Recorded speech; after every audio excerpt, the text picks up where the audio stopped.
Bonjour à tous et à chacun. La vidéo d'exécution sommaire de deux femmes et de leurs enfants qui circulent depuis quelques jours sur la toile est un fake news. Dixit Issa Chiroma Bakari, c'est le ministre de la Communication et porte-parole du gouvernement qui était face à la presse hier pour réagir suite aux accusations portées aux éléments des forces de défense du Cameroun accusés d'exaction et d'exécution sommaire. Et donc le ministre de la Communication qui également dit que le président Paul Biya a instruit une enquête pour comprendre ce qui s'est passé réellement. En tout cas, l'affaire fait parler beaucoup d'observateurs et on aura l'occasion d'en parler dans ce programme ce matin. Beaucoup de sourires en tout début de cette émission et la grande équipe est là aussi, comme chaque matin. Vous, Charlabel Bachou, bonjour et bienvenue. Bonjour, monsieur Eric Fopoussi Degou. Bonjour à tous les téléspectateurs. Et bonjour au révérend pasteur Massingam. Il ne sert à rien d'afficher des écriteaux dans toutes les administrations publiques du genre si le service public est gratuit, alors qu'aucun mécanisme répressif n'est mis en place pour pouvoir contraindre les différents corrompus à gérer le système. Voilà, il me souvient avoir lu une réaction de quelqu'un il y a quelques jours sur l'action de la CONAC qui a mis en place ce numéro vert pour ceux qui veulent dénoncer des actes de corruption.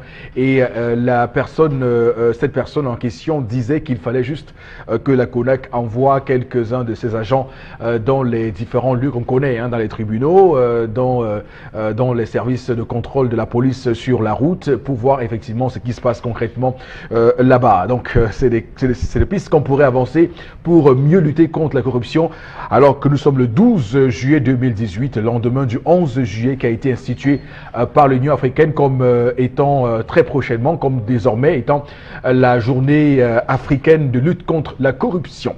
Sur ce plateau également ce matin, madame, monsieur, permettez-moi d'accueillir Flora Zé. Bonjour et bienvenue madame.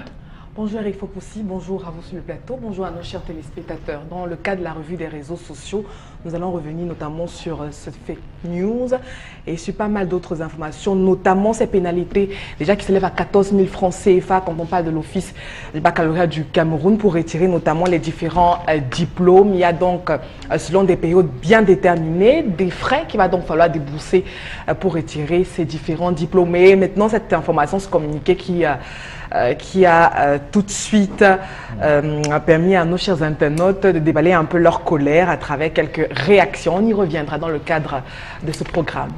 Qu'il me soit permis de dire que le fake news dont vous parlez, ce sont les propos du ministre de la Communication. Je rappelle que le rédac, pour sa part, a authentifié cette vidéo et estime que c'est une vidéo originale. Et donc, pour le coup, ce n'est pas un fake news. Donc, on aura l'occasion de démêler le vrai du faux de cette triste histoire qui assombrit l'histoire du Cameroun. Permettez-moi de reprendre le terme comme cela. Également sur le plateau ce matin, Bor Bengan, bonjour et bienvenue. Bonjour Monsieur Fopoussi Degou, bonjour à vos chers téléspectateurs. C'est déjà officiel depuis hier. L'élection municipale aura lieu dans un an. Donc, on attendait jusqu'au 20 juillet. Le chef de l'État a pris du temps. Voilà. Donc, merci, c'est quand même bien. Et certains conseillers municipaux disent qu'ils vont démissionner le 14 octobre prochain. On verra bien s'ils restent dans ce registre-là. Et ils disent que cette mesure prise par le président Paul Biya est légale, mais souffre d'une illégitimité. Et donc, à ce titre, ils vont démissionner. On verra bien le 14 octobre s'ils démissionnent, puisque le mandat a été prorogé du 15 octobre 2018 au 15 octobre 2019, donc 12 mois. Madame, messieurs, démarrons ce programme ce matin avec l'histoire du jour que voici. Tendance Cogne, la voyageuse. Bonjour et bienvenue. Bonjour Eric. Avant l'histoire du jour, je vais demander les excuses à mon grand frère. Papa, on écoute Equinox dans tout le monde entier. Excuse-moi de ce que j'ai dit de ta femme. Parce que si mon grand frère fait que si tu veux qu'il te déteste, parle mal de sa femme. Et le mois prochain à la réunion, je vais encore demander des excuses. J'ai demandé des excuses en public. Il y a la réunion, je vais me mettre à genoux.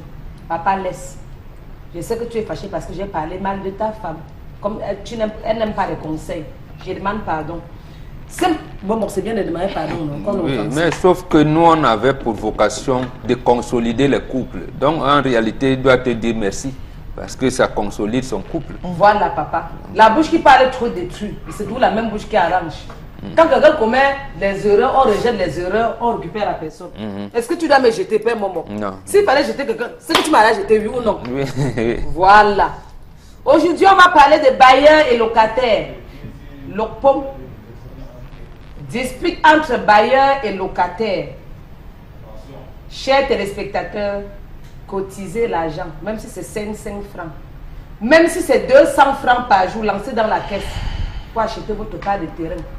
Même si c'est Ndobo, même si c'est Mabanda, vraiment, parce que ce que j'ai vu hier, ce que j'ai entendu, je suis un peu scandalisée.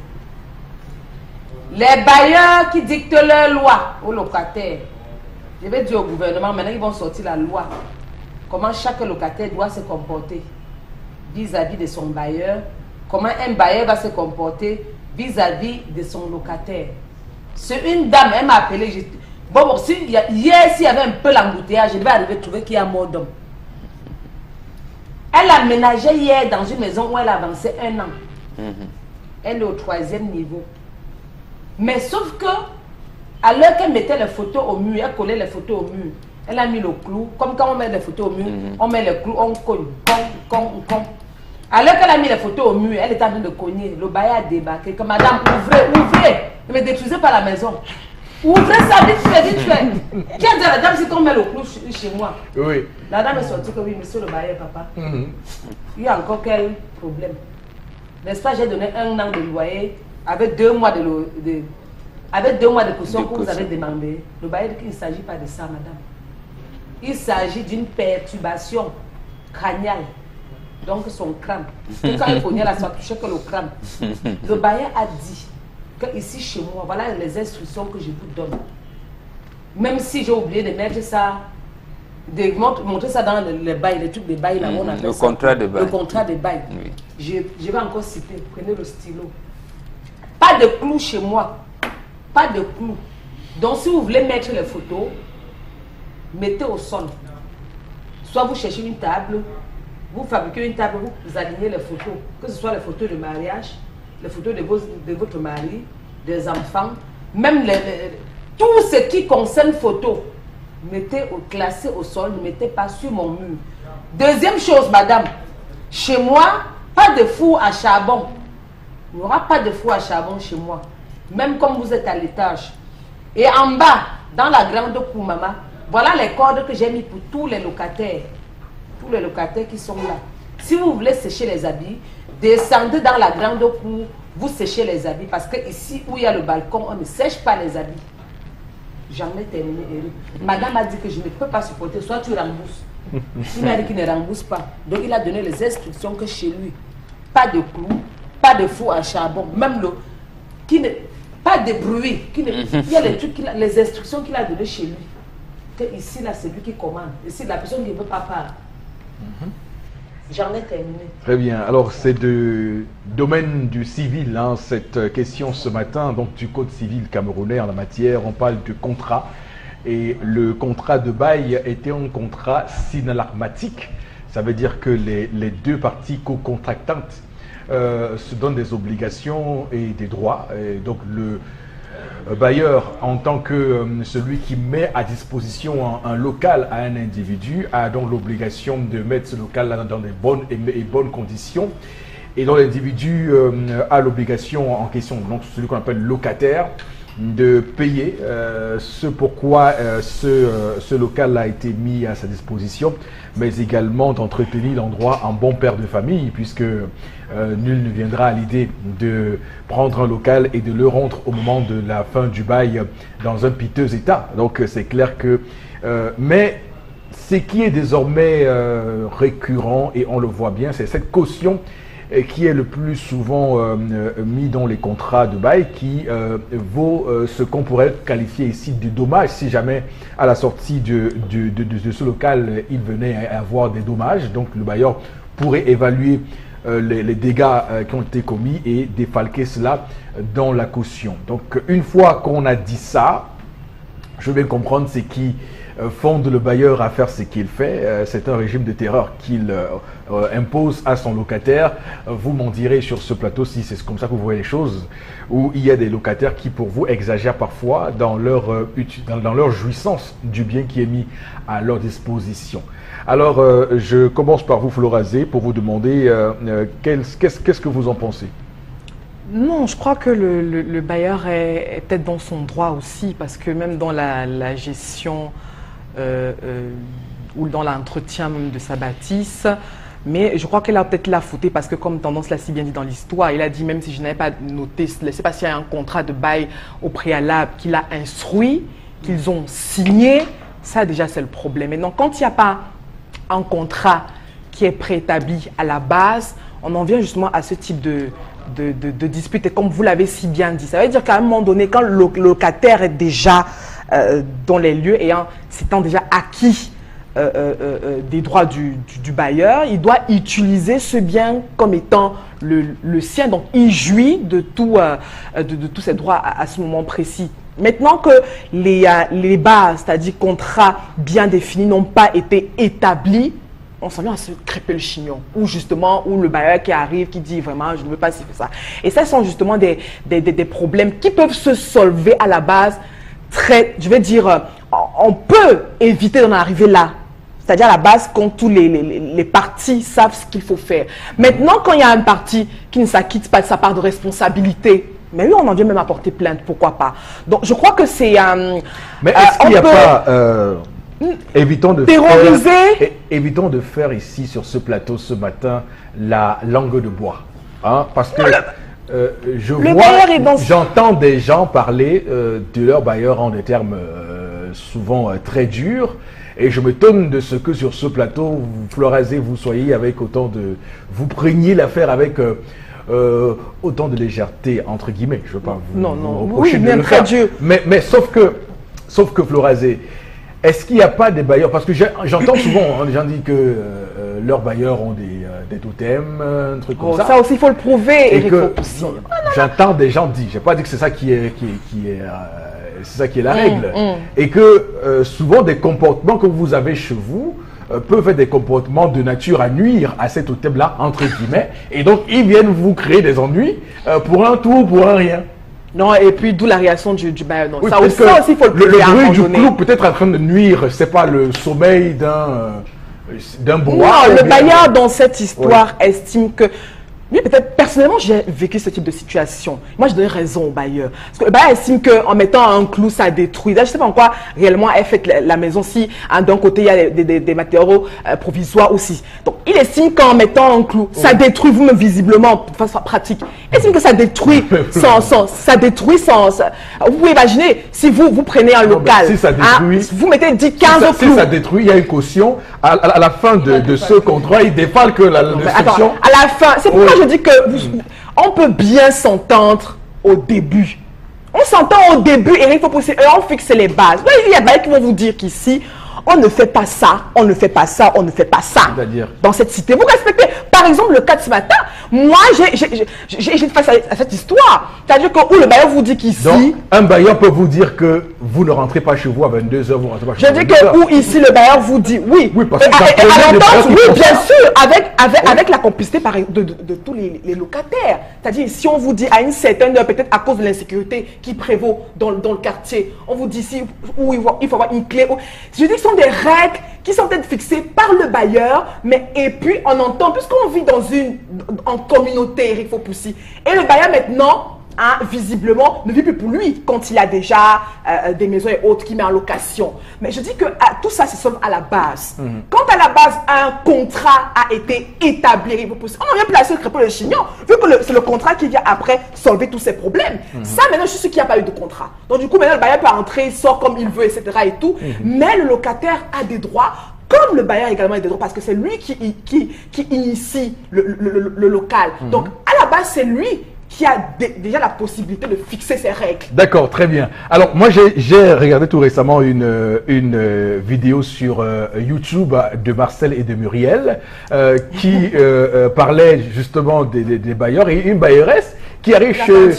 Oui, et qui se plaignent de la couleur de la peinture que vous mettez chez vous. Vous voyez jusqu'où les gens peuvent aller dans l'abus d'autorité. Ça veut dire que vous prenez un local et on vous impose le type, la couleur que vous allez mettre sur... Non, attention, on peut prendre un local et on choisit de l'aménager comme on l'entend et comme on le veut. Je suis d'accord. Maintenant, il faut juste respecter la part de contrat qui est que vous devez entretenir les lieux en bon père de famille. Oui. La loi est claire là-dessus. Et peut-être pourquoi pas oui. Permettre aux bailleurs d'être au courant. Parce que vous avez aussi des locataires qui exagèrent un peu. Parce que quand par exemple, vous arrivez dans une maison qui, peut-être à la base, n'avait pas de plafond et autres, des fois, il y a des locataires qui vont prendre sur eux, par exemple, sans en aviso au bailleur. C'est-à-dire, il dit, il prend sur lui, mais et puis le bailleur, matin, constate qu'il y a le plafond. Mais dans le locataire, il dit, comme j'ai mis dans le plafond, tu dois diminuer ton local. Non, oui. Mais non, là, il a tort. Là, le locataire a tort, c'est clair. On arrive donc à ce type de tous les jours dans les cités. D'accord, ok. Alors, cher Lamel, qu'est-ce que vous en pensez? Monsieur Eric Fopoussi, je pense que avant qu'on ne vous remette les clés d'une maison, il y a ce qu'on appelle une assise. Vous discutez avec le propriétaire des lieux qui vous dit, je vous remets mes clés, allons visiter, ou lorsque vous allez rentrer, vous allez voir, il y a ci, il y a ci, il y a ça. Si cela ne vous convient pas, définition de comment vous souhaitez que cela soit, soit vous, ce que vous allez me verser ne souffre en rien, vous prenez sur vous, soit on défend que de cela, je ne voudrais pas que vos 5 francs entrent dans quoi que ce soit, s'il y a n'importe quelle panne, n'importe quel problème, c'est à moi qu'il faut référer. Donc je pense qu'il y a une assise qu'il faudrait faire pour établir ensemble et parcourir le contrat. Parce que je tiens à préciser que le contrat, désormais, dans certains quartiers, est conçu à la tête du bailleur. Chaque bailleur a son type de contrat. Parce qu'il y a d'autres qui vont dire que la cour ne t'appartient pas. Je fais de ma cour ce que je veux. Tu as que ta porte. Et ta porte, en ouvrant, va empiéter sur ma cour. Donc, il y a des bailleurs qui s'ouvrent à cela. Il y a d'autres bailleurs que vous allez rencontrer qui sont respectueux de la loi, respectueux de la personne humaine, qui vont dire vraiment, prends ma maison comme ta maison, il n'y a pas de problème. La preuve, vous avez des gens qui résident très loin, qui confient les maisons à des gens, qui gardent et qui font des versements en banque. Vous avez d'autres qui viennent tous les 3 mois récupérer l'argent de la maison. Donc il faut dire qu'il y a plusieurs typologies. On ne peut pas dire que c'est tous les bailleurs qui sont méchants. Non. Mais dans le cas présent, c'est un bailleur très compliqué. Je doute fort que cette femme réussisse même à faire 1 an, à achever les 1 an dans cette maison, parce que ça commence par le clou, demain ça va être l'eau, après demain ça sera les habits qui sont séchés, après ça sera qu'on utilise trop, les visiteurs qui entrent chez toi, il y a trop de personnes qui entrent chez toi, qui ne doivent pas entrer chez toi, vous me remplissez le WC, après ça sera que vous consommez trop d'énergie, je ne consomme pas. Donc il y a des bailleurs à problème, et je crois que dans le cas comme celui-ci, la femme, à mon niveau, devrait exiger qu'on lui procède tout simplement à son remboursement. Très simplement à son remboursement et elle se retire. Non, pas un remboursement. Elle a des droits à faire valoir. Oui, c'est clair que... Elle va entrer en contentieux là maintenant. Elle a des droits à faire valoir. Oui. Bon, sur cette question, qu'est-ce que vous en pensez?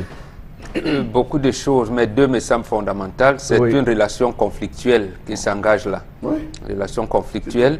Et premièrement, d'abord, où est-ce qu'on doit sécher les habits? Tout le monde, voilà, tout le monde sèche les habits en bas.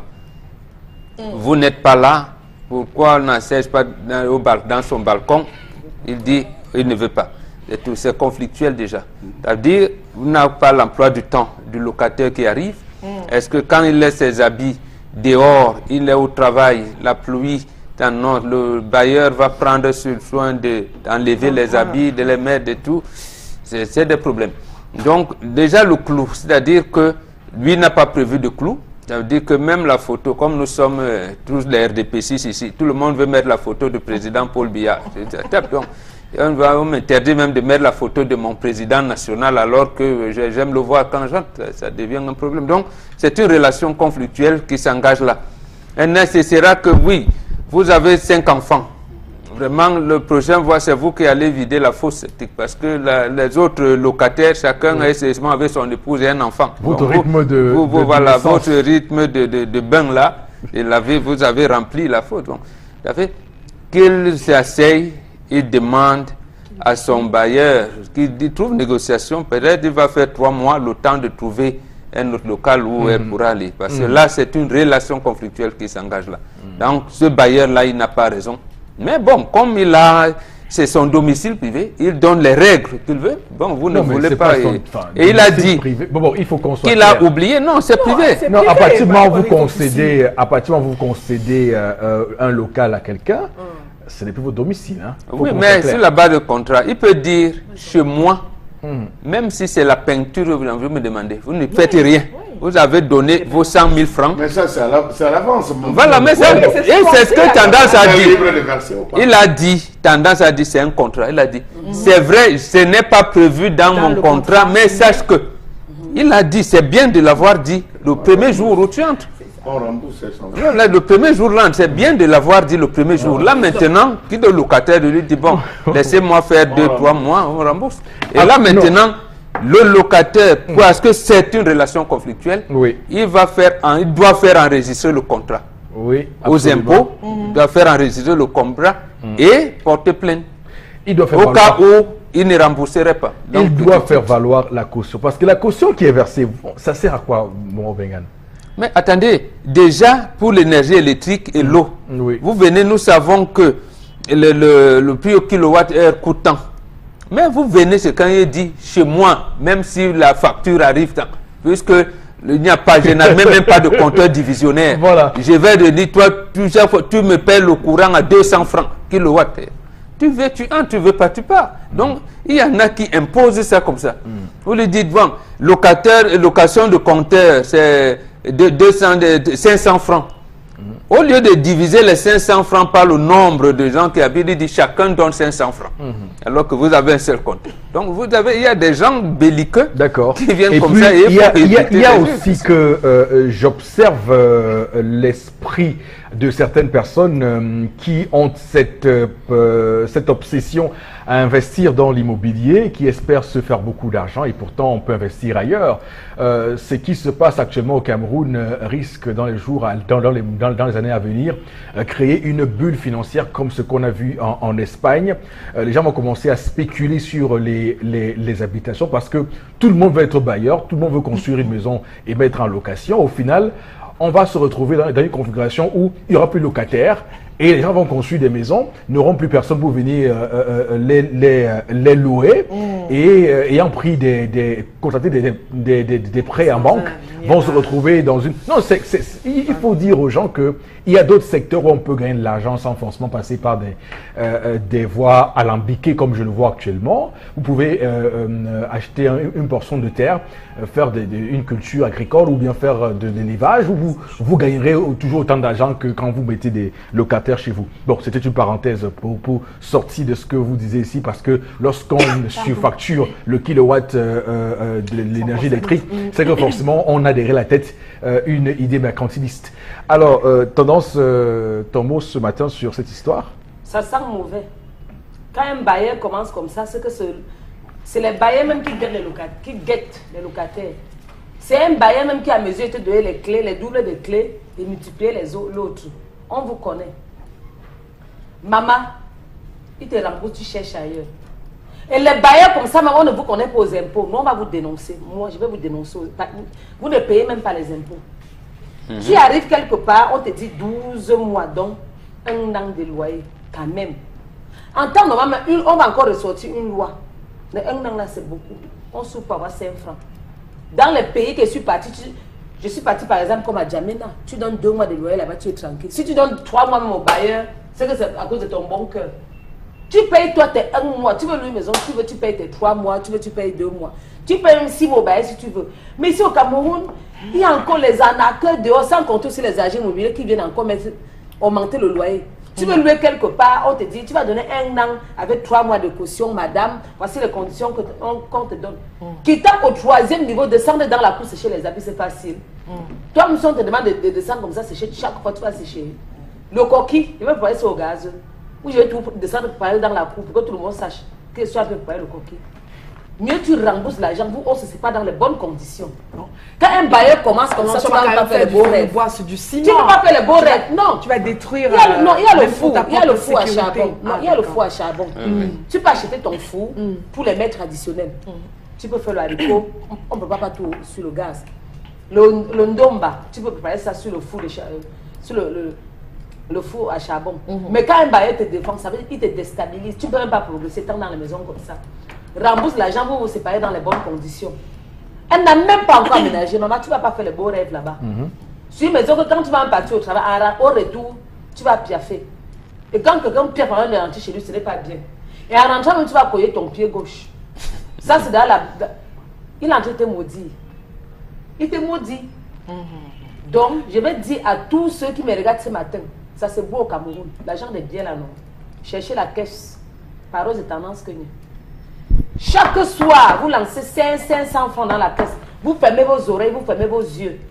Vous ne voyez plus. Vous n'entendez plus. En un an, imaginez combien ça va donner. Partez même dans les lobbies. Prendre un petit terrain, vous commencez en carabote. Parce que il y a les bailleurs qui font le chantage. Bon. Tu restes comme ça, tu dis que waouh, tu sommes dans quel pays comme ça. Un bailleur te fait le chantage. Et quand il te fait le chantage, Voilà il te fait sans pitié. Voilà ce que je disais. Le chantage On est en train de s'acheminer justement le chantage vers la déflagration, du marché du bail au Cameroun, puisque peu de Camerounais sont désormais disposés à prendre un bail. Chacun veut aller se construire. Donc attention. C'est mieux de se construire parce que quoi? Vous allez dire que je vais faire comment? Si vous ne pouvez pas avoir la caisse, faites le njangui. À la Réunion, il y a ce qu'on appelle la cotisation du terrain. Oui. Cotiser même si c'est colo pour le terrain. Cotiser 1000 francs par jour, c'est 500 francs par jour. Aladi, faites à l'Aladi. Ça va vous aider à la fin. Pas de venir nous casser les tympans tous les jours parce qu'on est très bien. Comme moi. Je ne souviens pas trop parce que j'ai quand même mis quelque chose quelque part. Un quartier résidentiel où les gens ne sortent pas, on est sorti à l'oppo. À moins que j'arrive en retard parce qu'il n'est pas résoudre ces problèmes. Il y a Bonanjo, c'est le quartier résidentiel. Quand on parle là-bas, on ne crie pas. Il y a Bonamou Sadi, les points à Bonamou Sadi, on ne crie pas fort. Il y a Koto, il y a Lundi. Mais alors, pour un quartier où les gens ne sortent pas, on est sorti pour voir un bailleur parce qu'il fait le chantage. Non, je crois que pour cette histoire, vous nous voulez quoi? Chacun a sa part de responsabilité. Oui, Florence, allez-y. Oui. Parce qu'on a également des locataires. C'est-à-dire que mais quand vous arrivez dans une maison, il y en a qui estiment que parce que les lieux ne m'appartiennent pas, donc du coup, j'ai le droit de faire ce que je veux. Moi, je peux bien comprendre ce que le bailleur pose comme problème. Parce qu'il faut qu'après votre départ, tendance, que la prochaine dame qui arrive aussi soit à l'aise. C'est dans le contrat. Oui, justement, je dis que c'est dans le contrat. Il ne faut pas que c'est un locataire, en voyant tout ça dans le contrat, et voie en le bailleur quelqu'un d'aigri et autres. Et il est aigri. Il a demandé un an, plus 2 mois de caution. Moi, j'ai toujours estimé qu'il peut payer sa maison entre 6 et 1 an. Je sais tendance. Mais j'ai toujours estimé qu'entre payer sa maison entre 6 et 1 an, ça permet aussi aux autres, je suis un être humain, d'économiser ou de maximiser sur autre chose. C'est pas mauvais aussi, c'est pas mauvais en général. Mais je dis que vous allez trouver des locataires qui, parce qu'ils estiment que là où je suis le studio, l'appartement ne m'appartient pas, alors je fous tout en l'air. Oui, ça existe aussi. Je fous tout en l'air. Donc, moi, j'estime qu'il y a des bailleurs justement qui ont été mordus, qui du coup sont obligés d'être un peu durs envers les prochains locataires. C'est dans le contrat. C'est pas ça. Le contrat. Vous ne pouvez pas faire un contrat dûment signé par les deux parties et à la fin vous venez faire des ajouts verbaux, ça ne passe pas. Vous faites des ajouts verbaux, ça ne passe pas. Là on entre en contentieux. Pour éviter dans le contentieux, rembourse-moi mon argent. Plus les dédommages, tu dois me dédommager. Tu dois me dédommager parce que je n'ai pas déménagé à tes frais. C'est à mes frais que j'ai dédommagé pour commencer à équiper la maison. Absolument. Ce n'est pas à tes frais, c'est à mes frais que j'ai dédommagé. Non, mais moi j'aimerais dire et ça c'est une chose qui moi me paraît importante de rappeler sur ce plateau. J'ai vu des gens qui ont versé des cautions et qui n'ont jamais pu rentrer en possession de cette caution au moment de sortir. Parce que votre bailleur vous sort toutes les raisons du monde, des motifs qui n'ont rien à voir. Et pourtant, ils sont censés d'ailleurs faire l'évaluation des lieux avec vous d'un commun accord, vous dites, ok, d'accord, si une fenêtre s'est cassée ou bien si un mur s'est percé, pour remplacer ça, ceci, on évalue ça et on défaque sur votre caution. Et il a l'obligation, avant que l'autre locataire ne rentre dans la maison, de refaire la maison. Je vois des bailleurs qui ne prennent plus la peine de faire ça. Lorsque un locataire a libéré la maison, il vous laisse tout simplement tout de suite rentrer. Voilà.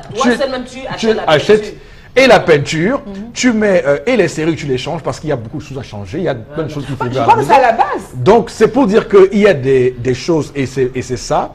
Il y a eu que la crise économique a fait en sorte que les Camerounais se sont rués vers le marché de l'immobilier. Chacun a voulu construire deux dépendances pour mettre le locataire et se faire de l'argent et oublier quelle est l'obligation du bailleur en ces termes-là. Et c'est pourquoi on en arrive à ce type de choses, de conséquences, parce qu'on a des gens qui sont véreux, qui veulent se faire de l'argent sur le dos de pauvres Camerounais. Eric, on va dire aux agents immobiliers, maman. Les agents immobiliers qui intoxiquent les bailleurs, ce ne sont pas vos maisons. On se comprend.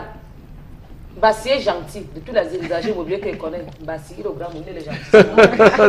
Il n'intoxique pas les bailleurs. Ok, merci. Pour les agents immobiliers qui insistaient, qui demandaient aux bailleurs de prendre même 13 mois avec 4 mois de caution, arrêtez ça vite. On ne ramasse pas l'argent en route. D'accord. Chacun souffre pour avoir c'est bon. C'est bon. Si vous m'en demandez, vous allez payer ça. C'est bon. On va prendre quelques messages avec vous, Florazé. Oui, il faut aussi. Alors, à l'extrême nord, Hollande, elle réagit. Les bailleurs et les bailleresses sont des sorciers. Moi-même, je vis la même chose. Sorciers. Le problème de ce matin, ce sont les bases qui n'ont pas été bien fixées. Et comme ce n'est pas fait, le bailleur a donc l'obligation de rembourser, rembourser la dame. Alors, autre réaction ce matin. Donc, le bailleur a très mal agi. Ok, merci beaucoup pour ces différents messages, madame, monsieur. Voici la colère de monsieur Mbachou.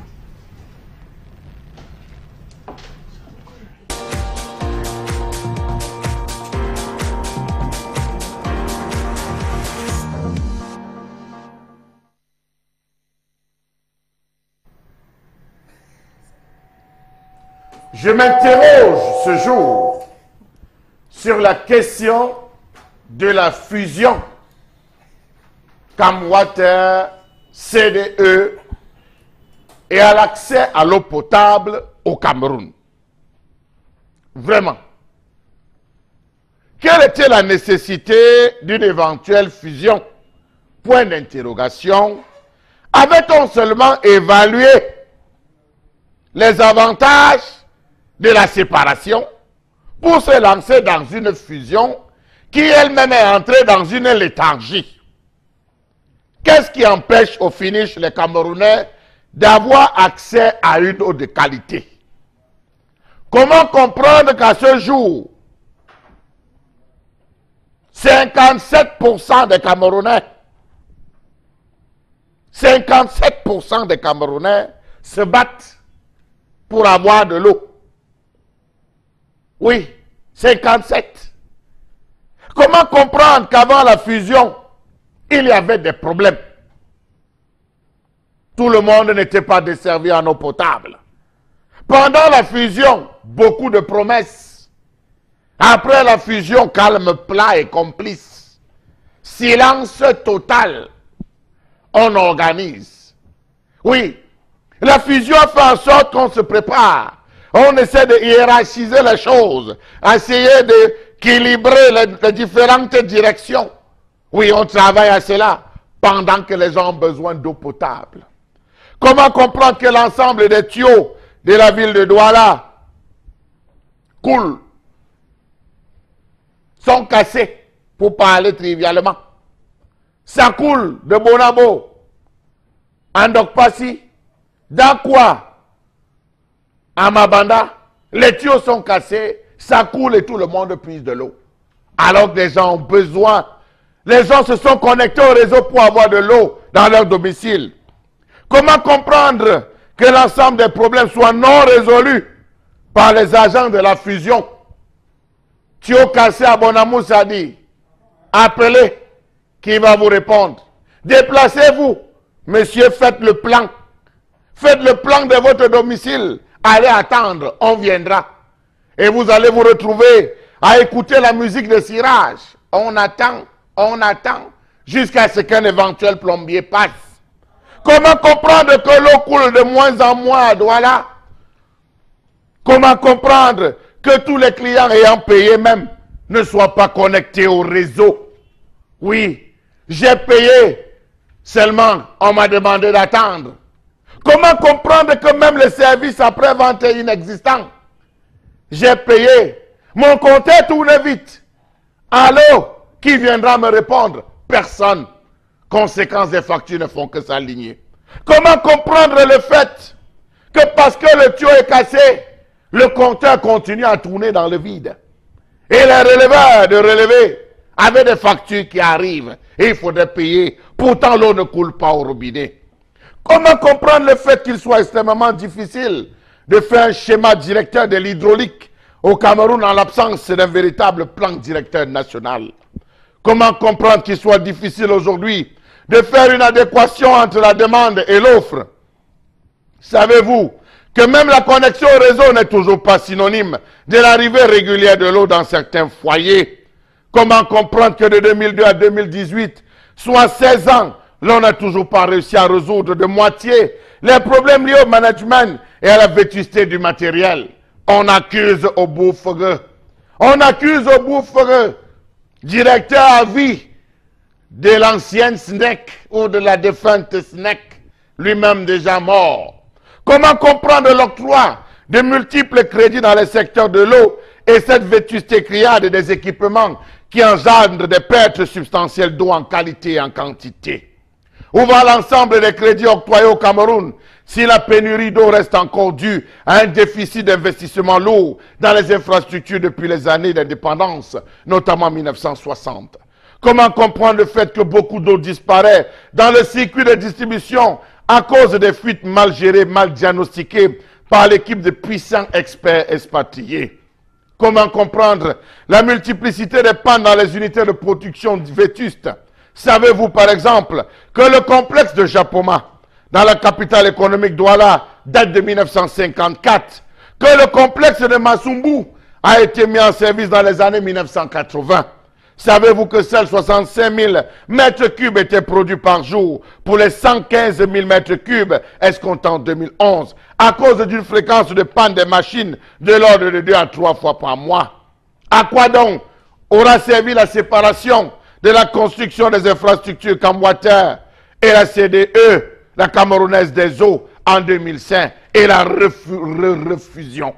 Comment comprendre cette hypercentralisation de la production et de la distribution de l'eau? Pourquoi ne pas décentraliser la gestion de l'eau et la placer par exemple sous la responsabilité des communes? Dites-moi, oui, dites-moi, pourquoi la ville de Djombe est privée d'eau depuis 3 mois? Que dit de l'extrême nord? Que dit du centre? Et j'en passe. Je m'interroge, je vous interroge, quand pourrons-nous vivement avoir de l'eau de qualité? Charles Amel Bachou qui signe cette chronique ce matin qui nous permet de parler de la renationalisation du service public de l'eau potable au Cameroun et comment tout cela a été préparé ou si tout cela a été bien préparé. Il faut dire que bien avant cette fusion-absorption, le Cameroun connaissait déjà de graves problèmes d'eau potable, de la qualité et de la quantité d'eau au Cameroun. La question se posait déjà du temps des Marocains. Maintenant que l'État s'est rentré dans l'escarcelle de l'État, on va se demander si cela a été bien préparé, puisqu'il faut dire que Camwater, la Cameroun Water Utilities Corporation, était jusqu'au 30 avril dernier une entreprise qui comptait 240 employés et que cette fusion, l'absorption de la CDE a fait qu'elle passe à 1700 employés. Donc vous imaginez tout le beau monde qu'il faut gérer. Est-ce que Gervais Bolenga, le DG de Camwater, avait évidemment préparé tout cela et toutes les équipes qui l'entourent pour mieux déployer les effectifs sur le terrain? C'est des questions qu'on pourrait se poser ce matin. Bon, Bengan, quelle est votre lecture de cette histoire qui semble faire piche? D'abord, dans des pays sérieux, on ne privatise pas le secteur énergétique. nous l'avons privatisé. Ensuite, avec la mort, la disparition de M. Clément Oboufégué, il y a une seule personne qui doit répondre. En réalité, le problème n'est pas la fusion Kamwata camerounaise des eaux, c'est la gestion de la Société nationale des eaux du Cameroun, la SNEC.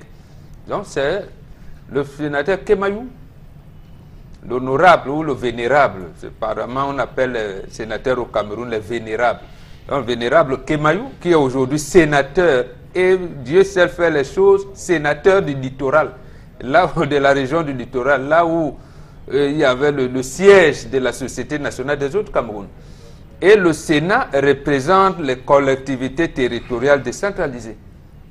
C'est-à-dire qu'il a donc lui qui a géré avec Oboufégué.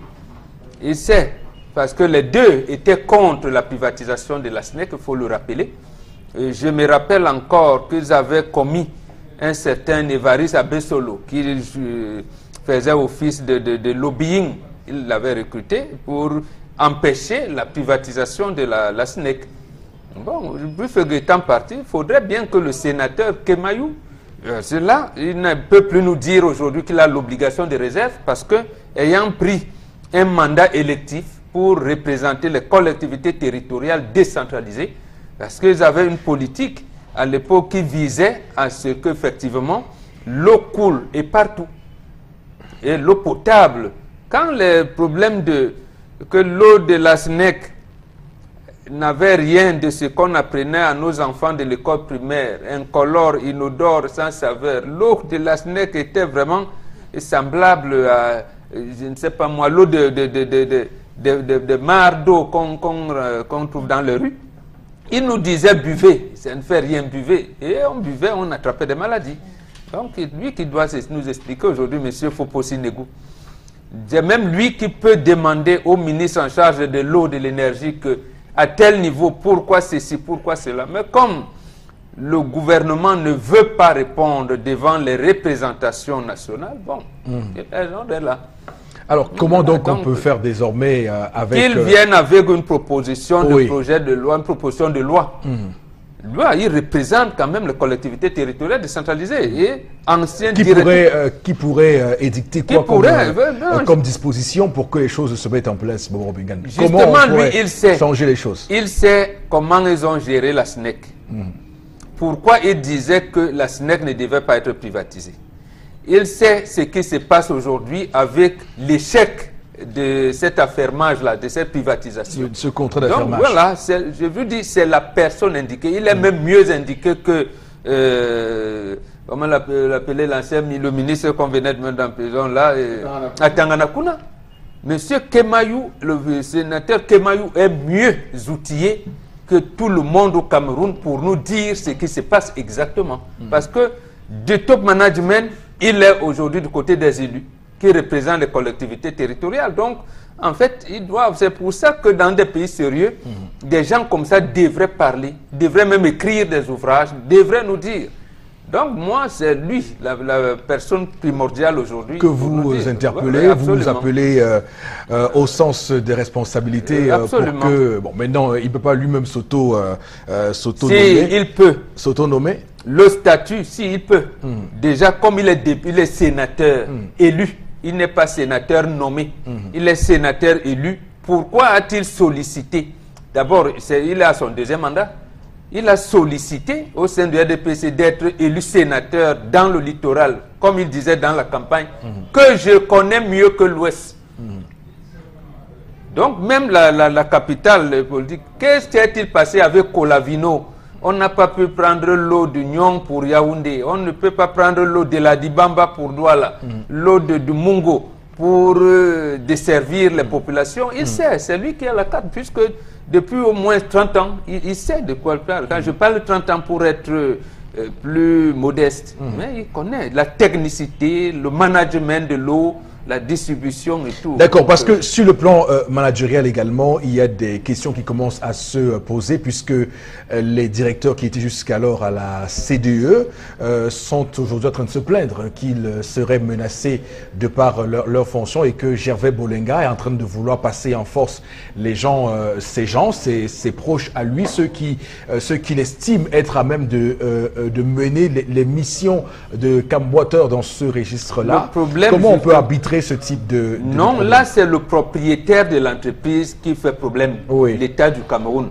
C'est-à-dire que quelle est la mission assignée à M. Bolanga? Vous vous rappelez quand on l'installait? On l'installait à Tanganakuna, disait quoi? Il venait régler les problèmes de son frère William Solo. Maintenant les deux se retrouvent là où ils sont.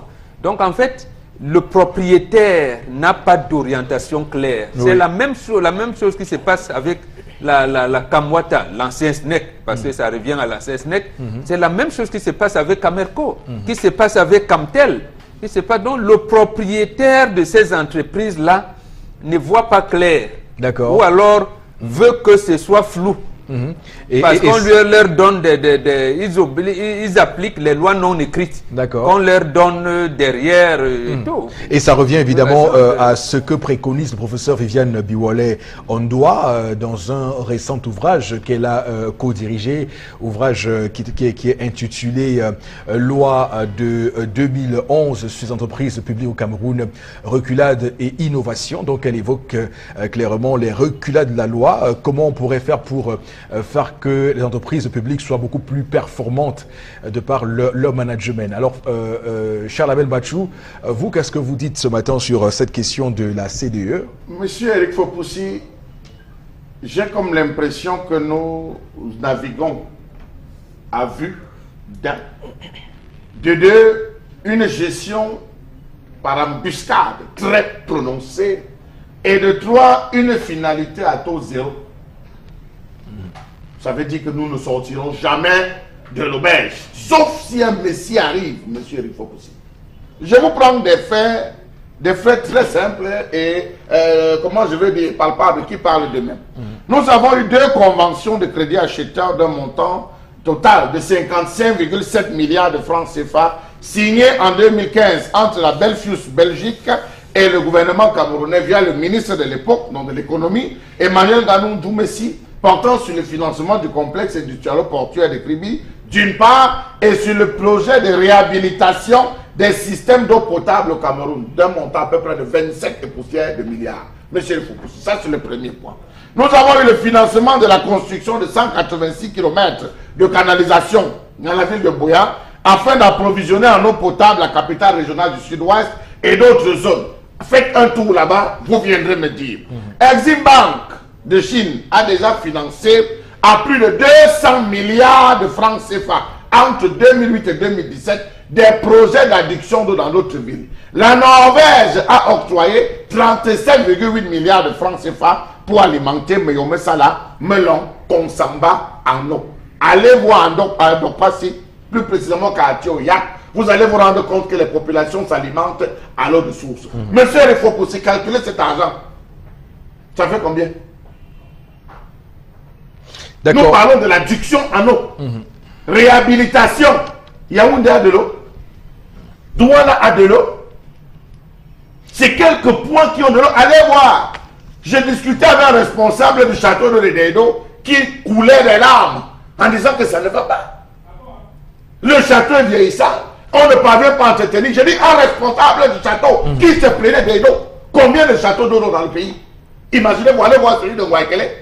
C'est à peine si l'eau n'est pas mélangée à la rouille. Voilà autant de choses. On ne parvient pas à boire, vous allez payer, vous attendez, il faut des mois et des mois, il faut négocier. Mais on va où? C'est bon, Charles Amel. Alors, il faut dire clairement que c'est depuis le 1er mai que ça a été, que le service public de l'eau potable a été, donc, a retrouvé l'escarcelle de l'État du Cameroun et qu'on va attendre, puisqu'on est, on va attendre, bien sûr, puisqu'on est on est à 2 mois déjà, donc on verra, puisque ça répondait à ce besoin-là, parce qu'on estimait que les Marocains avaient foutu le bordel et qu'il fallait que l'État reprenne son pouvoir régalien sur ce service public de l'eau potable. Florazé, est-ce que vous avez les situations, des cas cas que vous pourrez nous raconter ce matin qui montre que la situation est grave. Mais oui, Eric Fopoussi, déjà on a dans la ville de Njombe des populations qui ont manifesté leur colère, qui sont à plus de 3 mois, 4 mois, sans eau. Eric Fopoussi, ne dites-donc pas que l'eau c'est la vie. Vous croyez qu'une population sans ce sésame, sans ce liquide précieux, peut penser développement? Mais non. Toutes ces maladies, choléra, typhoïde et autres, et même que et ces différentes pathologies que nous vivons au quotidien, mais c'est précisément à cause de ce problème à l'accès à l'eau. Et même quand on réussit même à avoir quelques points d'eau, la qualité encore. Et justement, ces problèmes se situent dans des pays en voie de développement comme le nôtre, où on parle encore de la gouvernance de l'eau, des conflits d'usage d'eau, de l'accès à l'eau. Bref, de l'eau comme étant encore un problème de première nécessité. Eric Fopoussi. D'accord, très bien, c'est compris. Alors, on va également demander à Tendance de dire un mot sur la question de l'eau potable au Cameroun. L'eau est devenue que les urines, Eric. Oui. Pour ceux qui en trouvent, l'eau est devenue que les urines. Parfois, tu vois le robinet, tu vois seulement les urines. Et ceux qui parviennent à boire un peu, il faut filtrer. Et bouillir même. Plusieurs fois. Il faut filtrer et bouillir. Maintenant, le problème d'eau, est-ce qu'on voit encore les plombiers? Où sont partis les plombiers dans notre pays? Non, il n'en existe plus. Pour voir les plombiers, c'est un problème. Non, il n'en a plus. Je suis à la recherche d'un plombier. Depuis, je cherche, je dis, trouvez-moi le plombier. Qui trouve le plombier? C'est le mécanicien. Que le lycée technique ne les forme. C'est mon mécanicien qui vient me dire que je peux arranger l'eau qui est gâtée. Le mécanicien, tu as pris la plomberie où? On cherche les plombiers parce qu'on parle d'eau, trouvons le plombier. Je suis au sujet. Non. Quand tu me regardes sur ce ton, je suis au sujet. Non, voilà. Même si ce n'est pas clairement ce qu'on voulait relever, non, mais c'est intéressant. Les plombiers, c'est eux qui fixaient le compteur. Tendance est vraiment dans le sujet. Quand tu dis qui constate que le compteur est défectueux, qui vient faire les on ne le voit plus. C'est effectivement le plombier, il n'y en a plus. C'est le mécanicien qui veut maintenant m'arranger l'eau. C'est qui connaît quoi sur l'eau. D'accord, très bien. Alors, madame, messieurs, merci infiniment à vous de nous retrouver sur Equinox Télévision. On marque une courte pause pour marquer la fin de cette première partie. À tout de suite.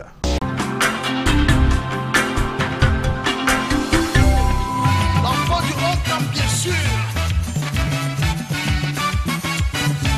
On revient d'une pause très houleuse sur ce plateau.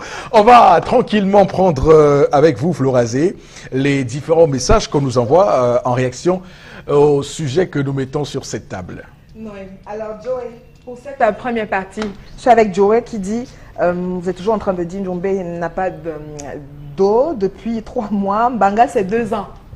Voilà, nous vivons grâce au forage. Donc, on pense à tout le monde. Hein, on pense à tout le monde. Alors, pour autre réaction, avec les vieillards qui nous dirigent, rien ne va marcher. Il faut le changement. Car moi, je sais que l'eau, c'est la vie. Et sans l'eau, il n'y a pas la vie.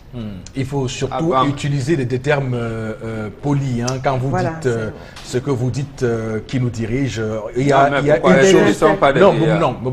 Non, il y a une chose est de... Il faut peut-être dire qu'avant qu'il ne soit vieillard, l'eau ne coulait déjà pas. C'est-à-dire que non, le mauvais management de la politique de l'eau n'est pas parce qu'ils sont vieux. Ça a commencé. Les bornes fontaines payantes que le couple Oboufegue et Kemayou avaient instituées en début des années 90, ils n'étaient pas encore vieux. C'est-à-dire que c'est une mauvaise politique. On avait commencé à payer l'eau, hein, des robinets, des bornes fontaines. Et c'est eux-mêmes avec le propriétaire de cette entreprise qui s'appelle l'État. Charles Lamel avait déclamé une chronique là, une colère, avec Scanwata. Qui est venu, soi-disant, pour suppléer l'adduction d'eau là où l'État, avec la SNEC, ne pouvait pas. C'est un projet mort-né. Donc, il ne faut pas. Ce n'est pas le fait qu'on soit vieux ou pas, c'est un problème de fait que ça les dépasse. Il y a aussi, comme le dit le professeur Viviane Biwole dans l'ouvrage qu'elle a co-dirigé, loi du 12 juillet 2011 portant statut général des entreprises et établissements publics, innovation et reculade. Et elle précise clairement que on devrait laisser les DG avoir une certaine liberté parce que pour l'instant, il y a le président Paul Biya qui a le pouvoir discrétionnaire de décider de tout. Et donc, il est important qu'on laisse des marges de manœuvre aux DG de pouvoir implémenter leurs différentes actions. Prosper, pense que c'est un manque de suivi au Cameroun. Normalement, le président doit faire une descente personnelle dans tous les secteurs, qu'il sache que tous les ministres sont un obstacle pour lui. Non, le problème, il y a un maillon qu'on a enlevé. Il n'existe plus d'assemblée générale des actionnaires dans ces entreprises publiques. On vous parle du conseil d'administration et du directeur général et le consupé. Or, hier, quand les inspecteurs d'État venaient inspecter, vous ne saviez pas. Vous arrivez un matin, quelqu'un vient avec une lettre de mission pour venir contrôler la gestion des entreprises publiques ou parapubliques. Aujourd'hui, vous appelle, Monsieur Foposi Negou, on m'envoie inspecter votre entreprise, je viens demain. Il dit non, vous allez, je vais descendre, ça va, non, dis donc, non, c'est trop embrouillé, je vous trouve. Donc vous venez vous accueillir avec toutes les commodités d'usage, c'est lui qui vient vous enquêter sur vous. Et le conseil d'administration vous jonglez, le conseil d'administration vous donne un quitus dans la gestion. 2 jours après, on vous envoie au CED. D'accord. Donc, on n'entend jamais parler de l'Assemblée générale des actionnaires. Et c'est là où même l'Ordre national des experts comptables a interpellé, avant ce brillant ouvrage du professeur que vous avez dit, d'abord elle enseigne dans le truc du management public. Donc, les experts comptables ont instruit cela. Mais comme le gouvernement n'écoute pas le secteur privé, ce sont les experts comptables qui font le commissariat aux comptes dans ces entreprises-là. Donc, comme disait Charles Lamel et nous tous, le propriétaire de ces entreprises a décidé de foutre le bordel. Et il faut également laisser les bénéficiaires avoir leur voix au chapitre, donc les bénéficiaires qui sont nous, aux autres consommateurs. Monsieur donc on pourrait aider... Chalamel, vous aurez la parole. Donc, lorsque les bénéficiaires donc, auront la possibilité de faire entendre leur voix pour que l'entreprise publique puisse marcher, je pense que tout ce qu'on dit sur ce plateau pourrait s'arranger. Alors, Florazé, on continue avec les messages, je vous en prie. Alors, j'ai le français depuis Loum. Il dit qu'il a son alimentation en eau qui est cassée avant le compteur depuis plus de 6 mois devant sa maison. Et même quand ils viennent pour... au lieu d'arranger les tuyaux, ils l'attachent plutôt, soi-disant qu'ils n'ont pas le matériel. Et ils nous disent de faire un geste pour être branchés de nouveau. Ils nous font vivre un calvaire dans notre quotidien. Ça ne vaut vraiment pas la peine avec la corruption. Non, ils n'ont pas de plombier. Je peux même vous donner les noms. Roujac, il est décédé aujourd'hui.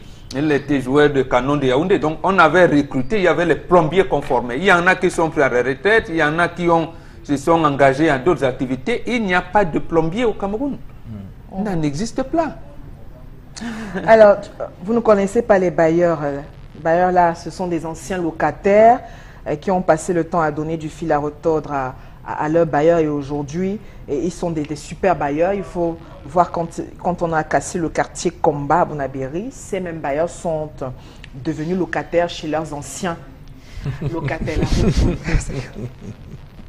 C'est que l'État devrait recenser et subventionner ceux qui exploitent les forages à grande échelle pour aider les populations. C'est Féadin qui réagit. L'État doit... Ce qu'il a dit, recenser et subventionner. D'accord, merci beaucoup, Florazé. On doit contrôler cette eau. Nous sommes pris par des contraintes de temps. On va donc prendre tout de suite la revue des réseaux sociaux avec vous. 2 informations pour cette journée. Déjà la une des réseaux sociaux depuis quelques jours. Vous avez certainement vu des images qui font très mal, qui choquent. Une vidéo montrant justement l'exécution sommaire de 2 femmes et leurs enfants qui bouleversent cependant l'opinion nationale et même internationale. On rappelle que le ministre de la Communication aussi, il s'attirement demande donc l'implication de l'armée camerounaise dans ces actions et même que par ailleurs aussi les organisations de défense des droits de l'homme dénoncent et exigent une enquête pour établir la vérité et les différentes responsabilités. Donc on rappelle dans cette vidéo horrible qu'on ne peut pas montrer, donc à attribuer à l'armée camerounaise. On voit donc des militaires qui exécutent, comme je disais tantôt, sommairement des femmes, leurs enfants. Et puis cette vidéo qui circule donc actuellement n'est rien d'autre qu'une malheureuse tentative de transfiguration de la réalité, d'intoxication publique, a donc relevé le ministre de la Communication pour donc essayer justement d'apaiser les cœurs des Camerounais. Il faut aussi. Bon, est-ce que ça apaise les cœurs des Camerounais, puisque la vidéo en elle-même, lorsque vous la regardez, vous pouvez que griller quelques larmes, parce que c'est affreux, c'est atroce, c'est horrible ce qu'on y voit, c'est inhumain, un traitement inhumain. Alors maintenant, c'est la question de la paternité. Qui sont ceux-là qui ont perpétré ces actes-là ignobles?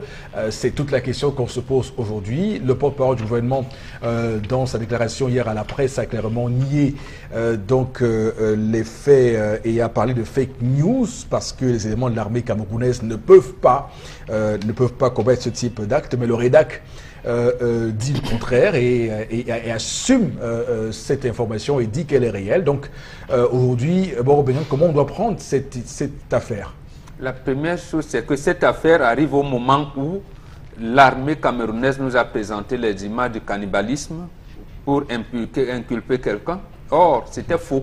C'est pas l'armée camerounaise qui a présenté. Le ministre de l'administration territoriale. Il n'a rien présenté. Là, je te dis que cette vidéo qui était sur la toile était une vidéo de cannibalisme, pas présentée. C'est le gouvernement camerounais. Non. Atangandji dans une émission. Un membre du gouvernement camerounais. Voilà, d'accord. Maintenant. Un membre du gouvernement camerounais. Merci, Bobo. Un membre du gouvernement camerounais nous a présenté une fausse vidéo. Et quand ça arrive, une deuxième vidéo arrive donc aujourd'hui, où on sait que c'était faux, archi faux, c'est qu'on voulait attribuer aux sécessionnistes, que je condamne. Et je condamne les actions, mais ce n'est pas eux qui avaient fait ça. Donc, au moment où est-ce qu'aujourd'hui, donc, quelques jours seulement après, le même gouvernement peut nous donner une information fiable par rapport à ce qui se passe? Nous avons des réticences. J'ai des doutes par rapport à ce qu'a dit le porte-parole du gouvernement, par rapport à cela. Donc, la seule chose maintenant, parce que hier, le même gouvernement nous disait Transparency et Amnesty International, Human Rights Watch, et le REDAC travaille pour qu'est-ce qui va donner l'authenticité? Juste parce que c'est vrai que c'est une histoire très sensible et c'est une affaire très sensible. On doit prendre cette affaire telle qu'elle est, avec beaucoup de pincettes. Il faut dire d'abord que d'où vient cette vidéo? Cette vidéo a été publiée par un pro-sécessionniste sur Twitter qui disait que c'est les exactions de l'armée camerounaise dans la partie anglophone du pays, ce qui était totalement faux, puisque dans la vidéo, on voit bien que on voit un désert, du moins, c'est un espace sahélo, comment on dit ça, sahélo-saharienne, un truc comme ça, de savane, une zone de savane et pas de grass field, comme on peut l'imaginer dans la région du nord-ouest et du sud-ouest. Donc, premier élément qui décrédibilise l'intention de la personne qui publie cette vidéo.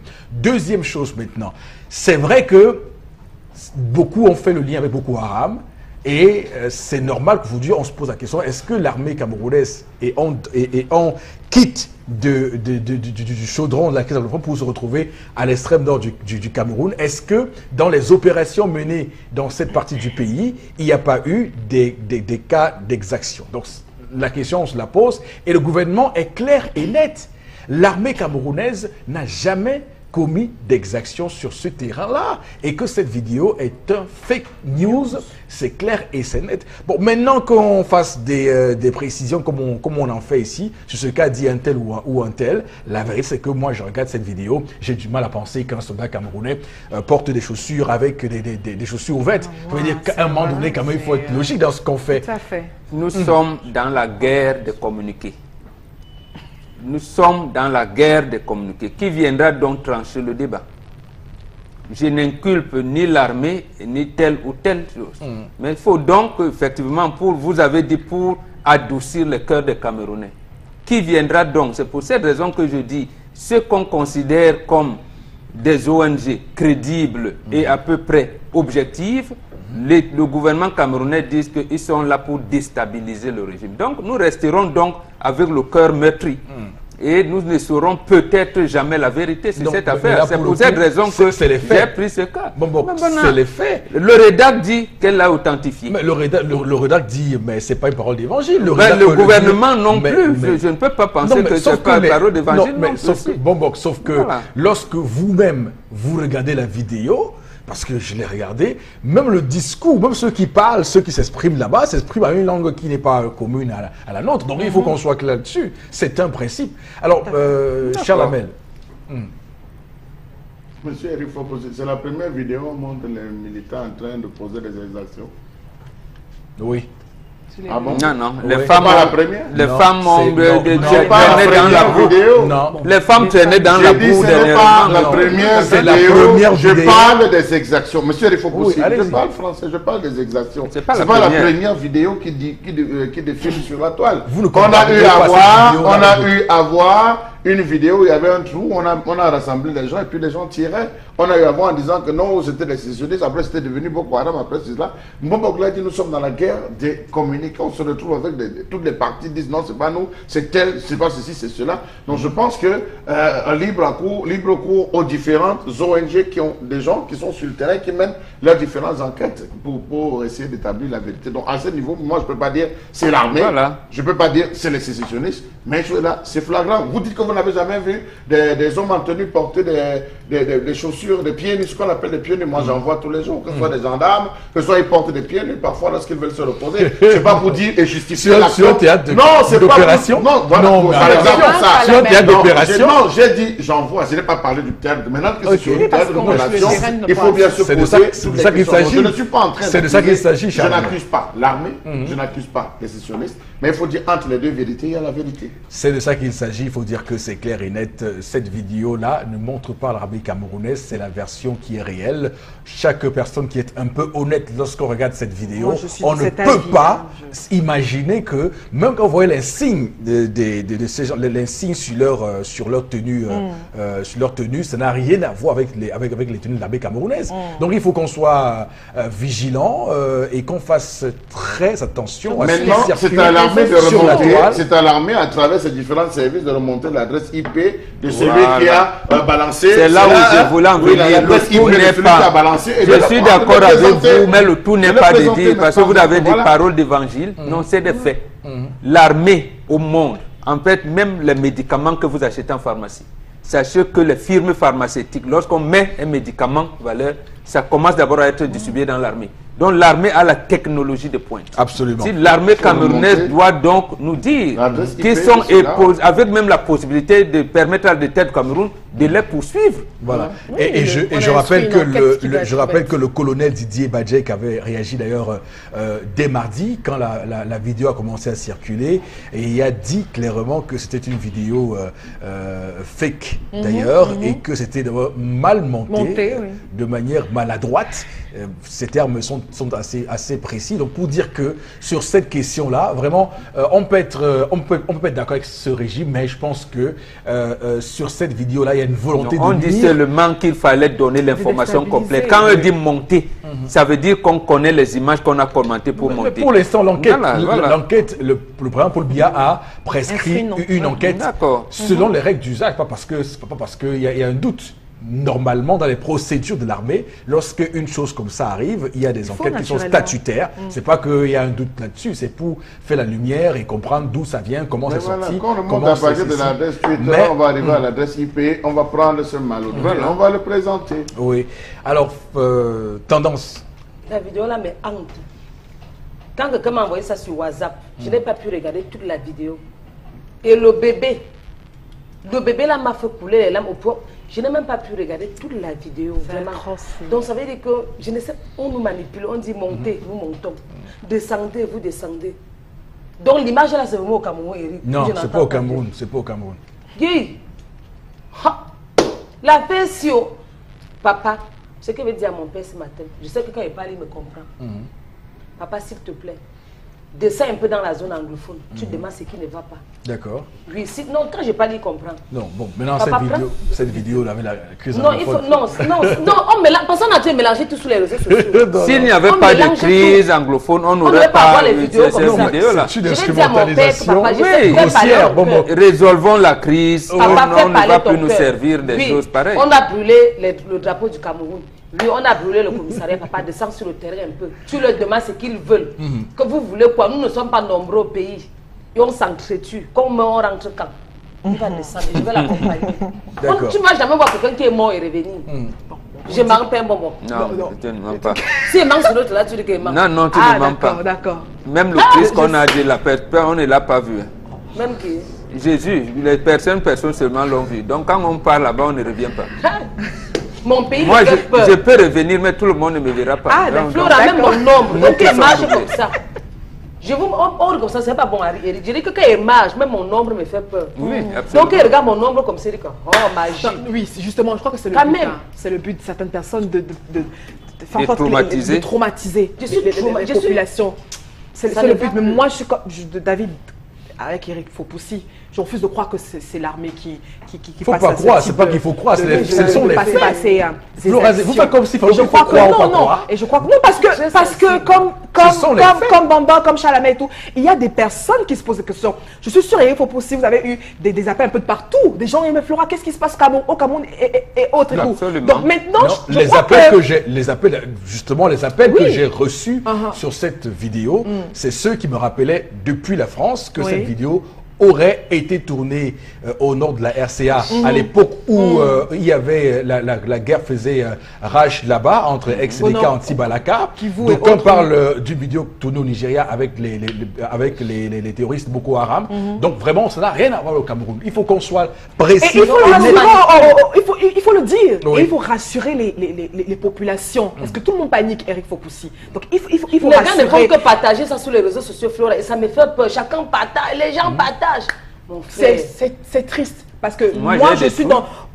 Quand c'est arrivé, moi, j'ai Je n'ai même partagé pas des pu trucs. regarder toute la vidéo. Oui, justement, je crois que c'est Moi, peut-être cette j'ai petite attitude qu'il faut avoir. Je peux C'est pas de les dire, mamans, détruire et se je dire pose que pas de personne questions, je détruis. Comment ne on détruira dit que le maman, Cameroun, on personne parle ne le nouveau né divisera. au dos, après on bande de leurs yeux. Mon frère, quand même. Oui, C'est terrible. je suis traumatisée. Les vidéos, je suis très sensible, pardon.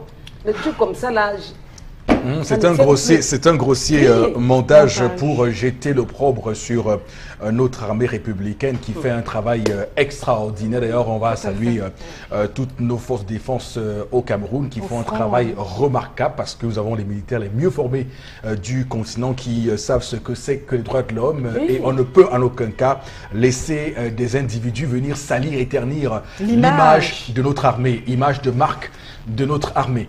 Alors Florazé, l'autre information ce matin. Oui, Eric, il faut pousser la dernière information. Je vous amène tout droit à l'office du baccalauréat au Cameroun.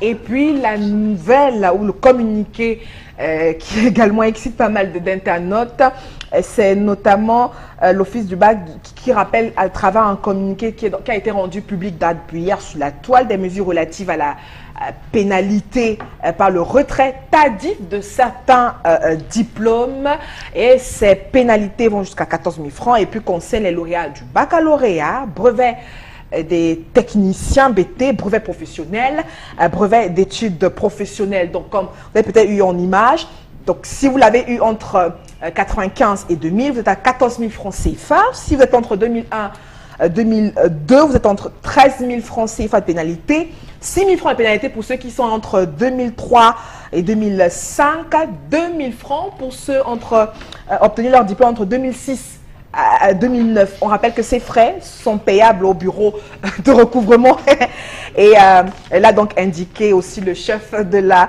division technique de l'office du bac, Eric Fopoussi. Donc 14 000 francs, c'est le summum pour les pénalités. Alors, ce qu'il faut dire, c'est que c'est depuis 2010 que ça a été décidé que désormais on payerait des pénalités pour avoir son diplôme si on l'a eu hors délai et quand on arrive pour un retrait tardif. Donc, c'est une précision à faire à l'OBC. Et il dit donc que ce communiqué vient préciser le montant réel Les frais de gardinage. des frais de gardinage et des pénalités pour cette année 2018. Ouais, ouais, Alors, très bien. ce qui est intéressant quand même, c'est Et même que les fouilles. ça a réussi à enflammer la toile, puisqu'on parle des réseaux sociaux. Et vous savez, les Camerounais sont en manque de débat. Et j'ai entendu des choses sur la toile qui sont en manque de débat. Et même des arguments qui frisent les commentaires de barre. Parce qu'à un moment donné, bon, ben, c'est important que nous, qui sommes censés porter une certaine image de l'excellence et de la droiture, nous puissions remettre les choses dans leur contexte. Oui, mais le contexte ici, c'est quoi? C'est que l'office Camerounais de baccalauréat a tout à fait tort de fixer les frais de gardiennage des diplômes. Moi, j'ai des enfants qui ont justement qui ont obtenu le baccalauréat en 96 et ils n'ont jamais sorti de communiqué pour dire que leurs diplômes sont disponibles. Il y en a qui voulaient aller s'inscrire dans des universités hors du Douala Yaoundé.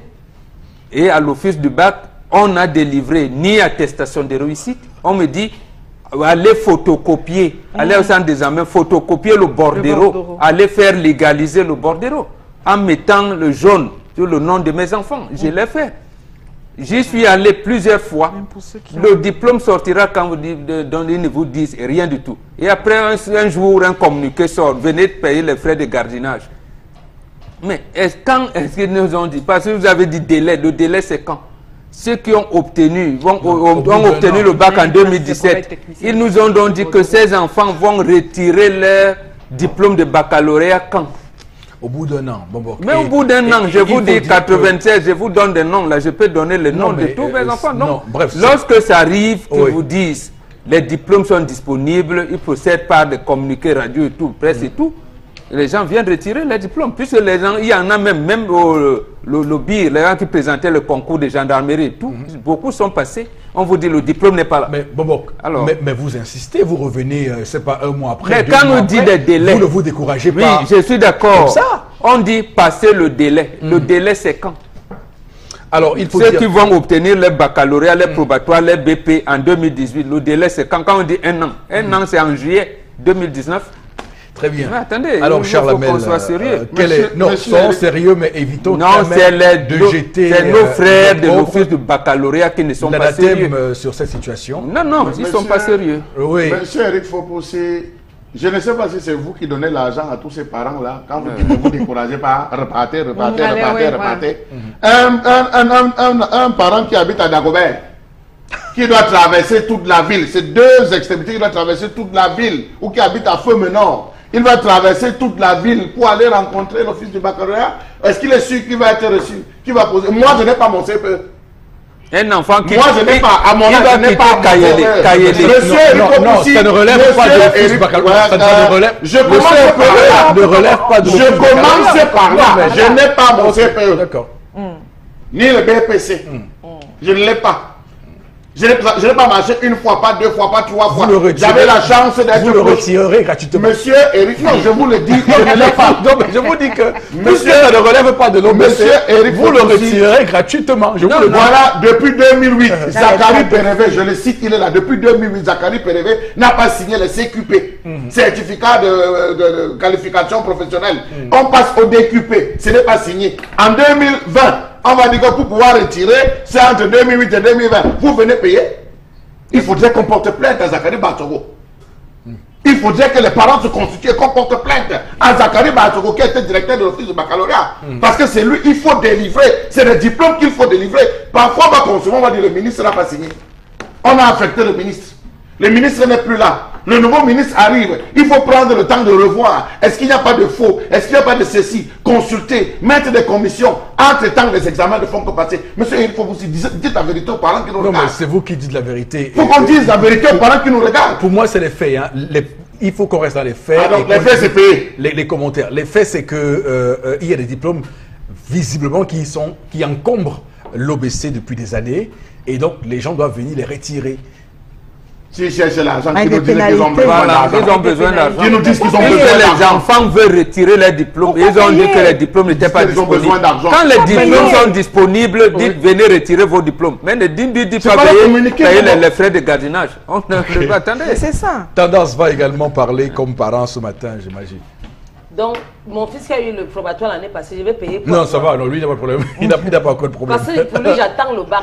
On m'a dit que maintenant, on valide le bac avec 8 et 10 de moyenne. Ou c'est vrai ou je ne sais pas. C'est ce qu'on m'a dit.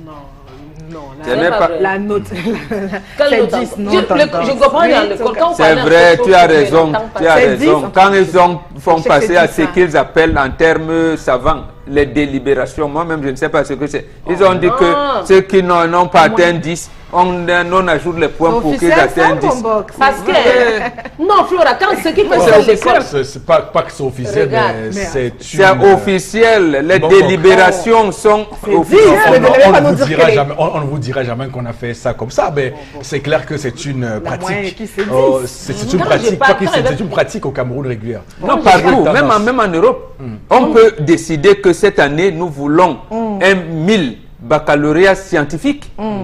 On va se former 10 millions. D'abord, c'est une orientation politique. Flora, ça ne doit pas te surprendre, maman. Quand c'est dans un sujet qui concerne trop le long crayon, là, je n'entends pas bien. D'abord, pour commencer, l'avion a bouché mes oreilles. L'avion a bouché mes oreilles. Maintenant, je n'entends plus bien. Pour entendre, j'attends que d'un côté. D'accord. Alors, moi je voudrais faire une précision sur ce plateau parce que je ne voudrais pas qu'on pense que sur ce plateau, nous ne voulons pas comprendre le problème des parents. Mais quand on regarde bien le communiqué de l'OBC et du service du recouvrement de l'Office du baccalauréat du Cameroun, qui est assez clair. Alors, j'imagine mal que depuis 2009, parce que c'est à partir de 2009 en rentrant que ceux qui ont des diplômes vont payer. Donc, si vous avez votre diplôme en 2010, vous ne payerez pas pour avoir votre diplôme. Donc, il y a des individus qui, depuis 2009, ont des diplômes. 2009 à 2018, ça fait combien? Ça fait 9 ans. Ça fait 9 ans, des individus qui ne sont pas allés retirer leur diplôme. Moi, je vous parle de 20 ans. Mes enfants ont obtenu le diplôme. J'y suis allé moi-même pendant 3 ans. Oui. Puisqu'ils devaient aller s'inscrire dans des universités hors de Douala, Niaoulé, je vous dis, j'y suis allé moi-même. Ils m'ont dit qu'il n'y en a pas. Fais ci, fais ça. Je suis allé prendre dans les centres d'examen les bordereaux qu'on est venu authentifier chez eux là-bas pour aller faire des dossiers pour l'enseignement supérieur. Vous auriez dû insister. Vous auriez dû insister. Mais j'ai insisté pendant 3 ans. Quand c'est arrivé, pourquoi ne disent pas vous auriez dû continuer. Pourquoi ne pas renvoyer dans les centres des examens? Pourquoi ne pas renvoyer dans les centres des examens?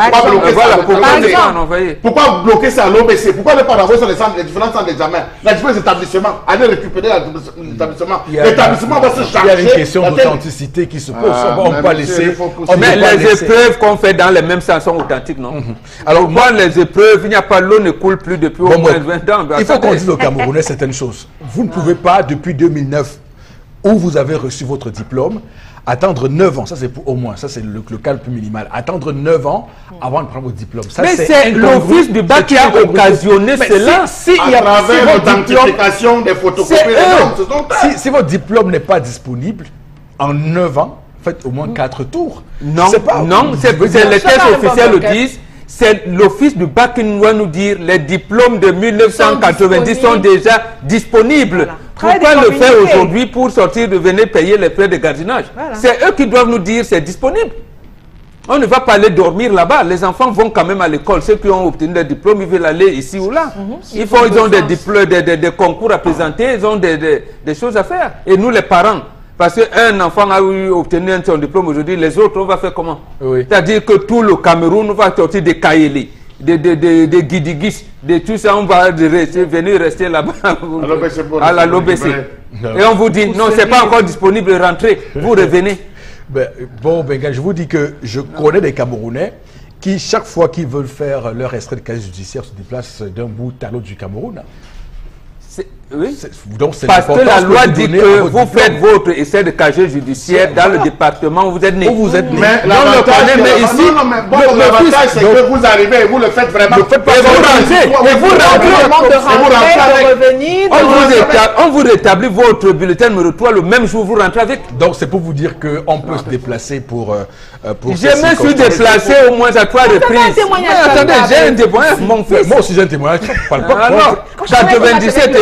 Ils ne m'ont jamais dit que le diplôme de vos enfants sont disponibles. Maintenant, il me dit, viens payer les frais de gardiennage.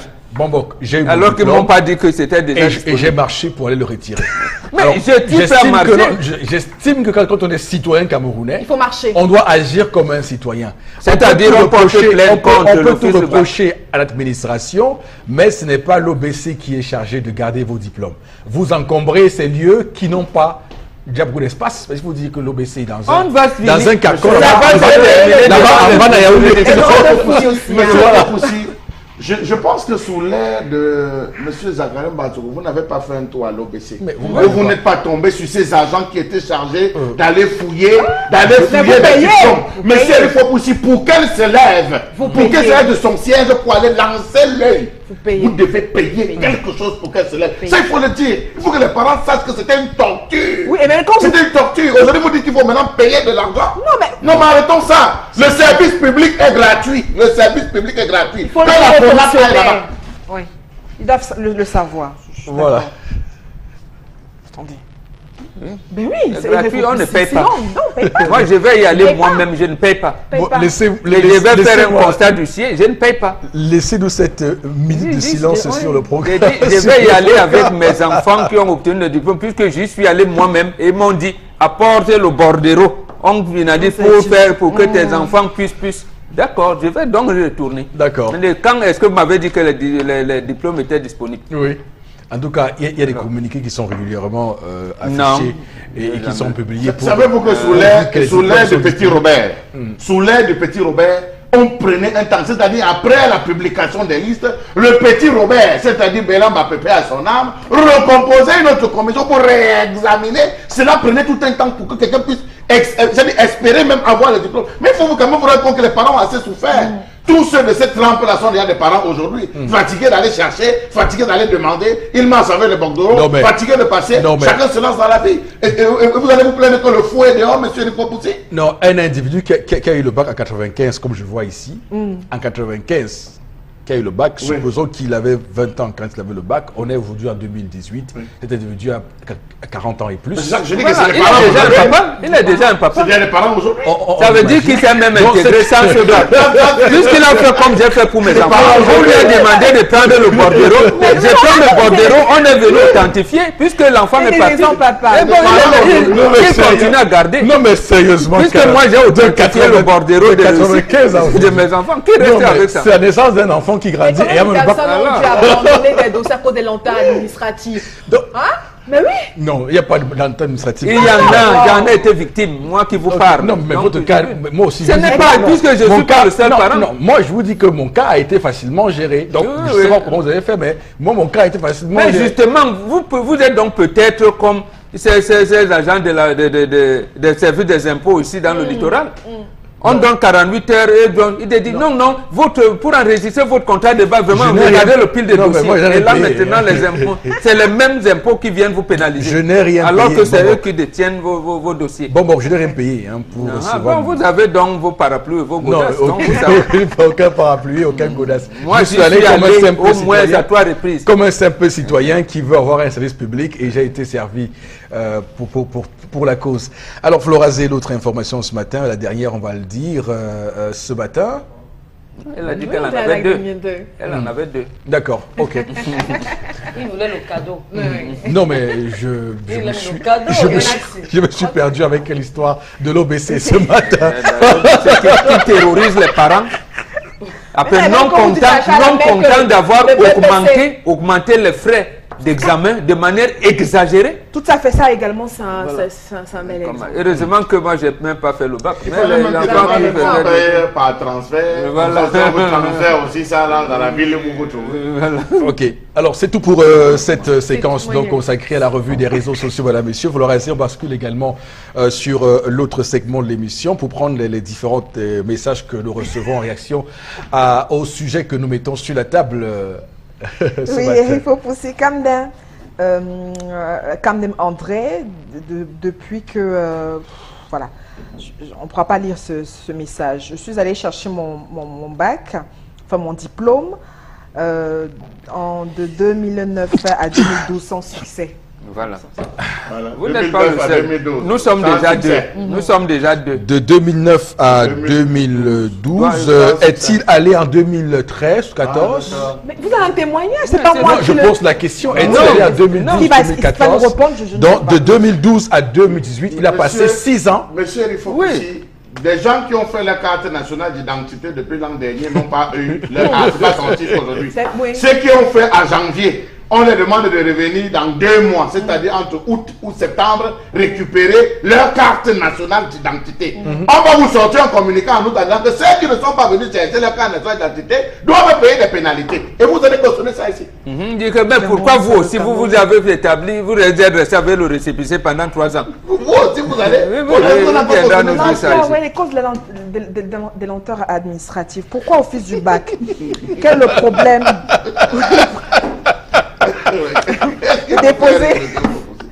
Déposer les diplômes. Chalamé, alors attention, parce que je vous ai fait une précision quand même qui est intéressante, c'est que lorsqu'on prend une décision sur le plan du service public, il faut comprendre de quoi ça tient. Je vous dis qu'il y a des Camerounais qui soient forcément comme vous et qui décident de délibérément ne pas aller chercher leur diplôme pour ces raisons-là. Non, mais attention, il faut... Je dis oui, mais nous qui sommes allés prendre nos diplômes, pourquoi ils ne nous les ont pas donnés? Mais pourquoi j'ai eu nous, des miens? Pourquoi j'ai eu des miens? Pénalise par rapport aux autres qui ne sont pas venus chercher. D'accord. Ils ne nous ont même pas donné une date où on devait venir prendre ces diplômes. Ok, Florazé, continue à nous lire les messages si... Bon.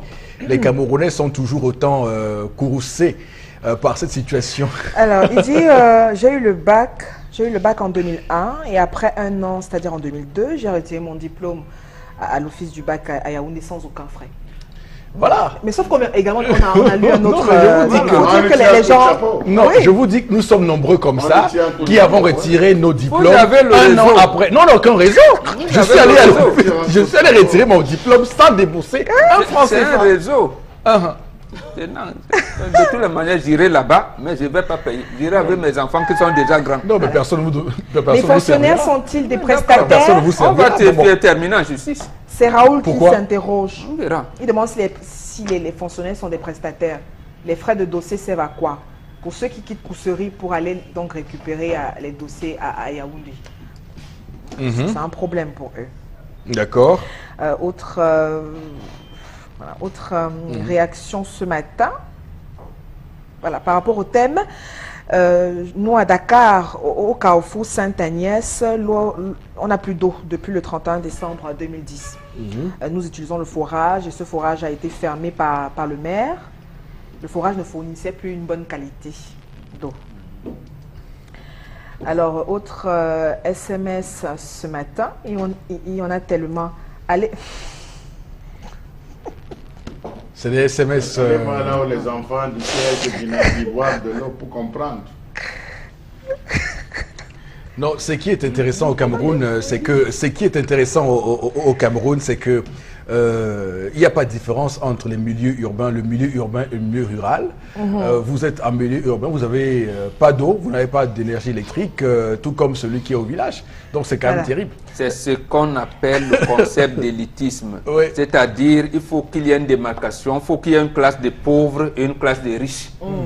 C'est là où la mondialisation nous amène. D'accord. Nous, les gens d'en bas, que l'on soit en ville ou en campagne, on n'aura pas de médicaments, on n'aura pas l'eau, mais les gens d'en haut, même qu'ils soient au village ou en ville, ils auront tout. Oui, les messages Florazé, allez-y. Le gouvernement, enfin, ceux qui nous dirigent, pour la plupart sont des pilleurs. Comment payer des frais d'examen et comment demander encore des frais de gardiennage de diplôme? Vraiment, c'est Burma à Bépanda qui réagit. Comment payer, débourser encore 500 francs et avoir un code qui vous permet d'avoir vos résultats? Bon, moi, je ne sais pas si c'est le français qui est difficile pour moi, parce que ce que je lis... Non, parce que vous voulez nous expliquer que c'est bon de payer les frais de gardiennage comme on n'est pas de prendre... Le terme, c'est pénalité. Une pénalité, si je ne me trompe pas, c'est une peine.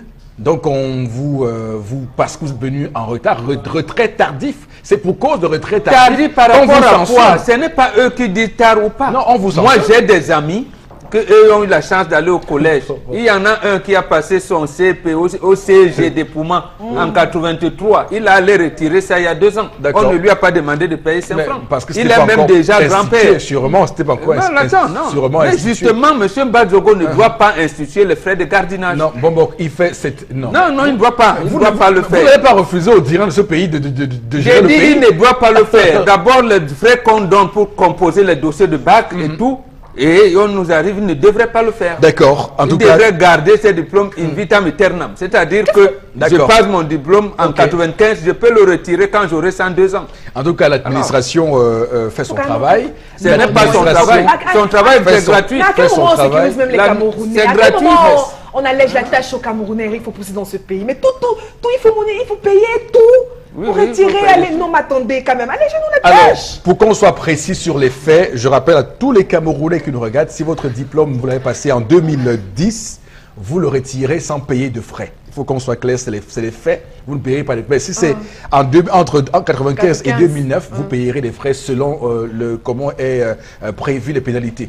Madame, Monsieur, merci infiniment. Voici interpellation de cette matinée sur Equinox Télévision, puisqu'on va aller voir ce que le compatriote nous dit. Et on revient pour les commentaires en plateau.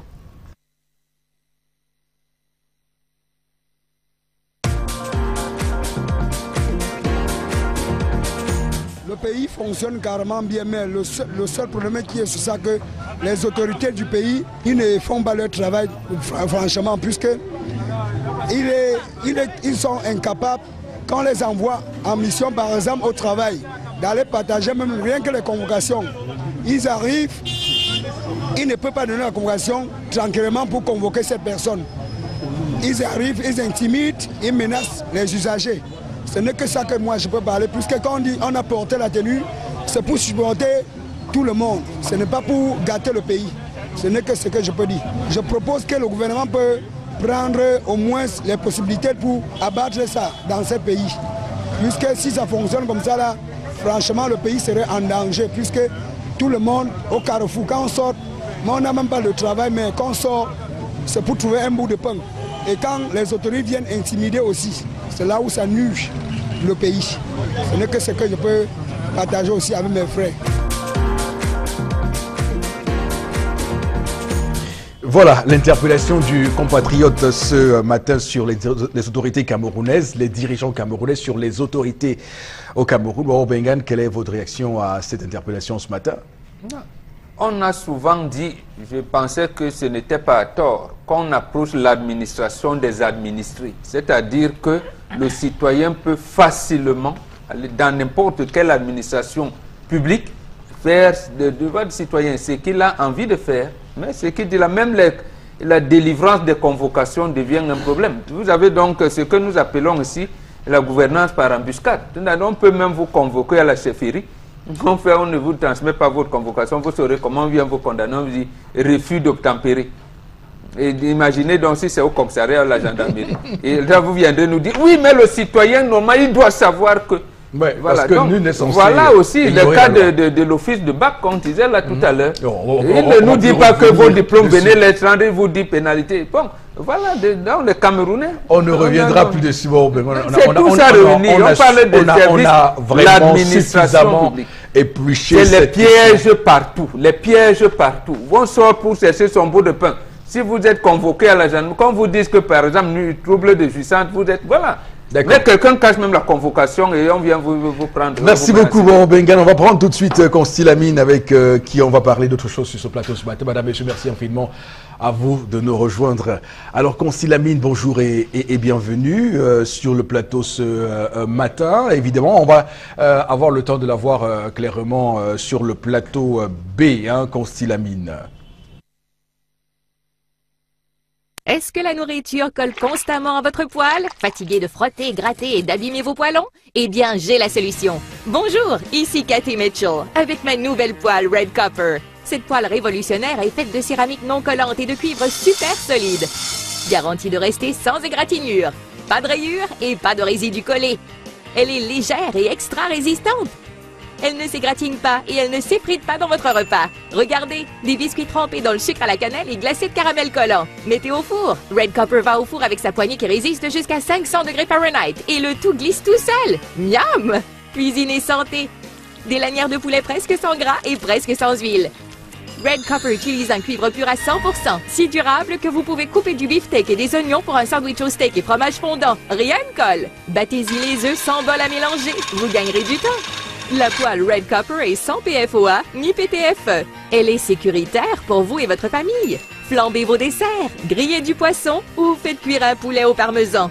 tout glisse facilement. Même le sucre caramélisé ne colle pas. Versez sur des arachides pour une délicieuse gâterie. Vous aurez toujours une poêle propre. Fouetter, cuire, frire et même retourner. C'est vraiment la poêle la plus polyvalente sur le marché. Et en plus, elle va au lave-vaisselle. Constilamine sur le plateau, bonjour et bienvenue.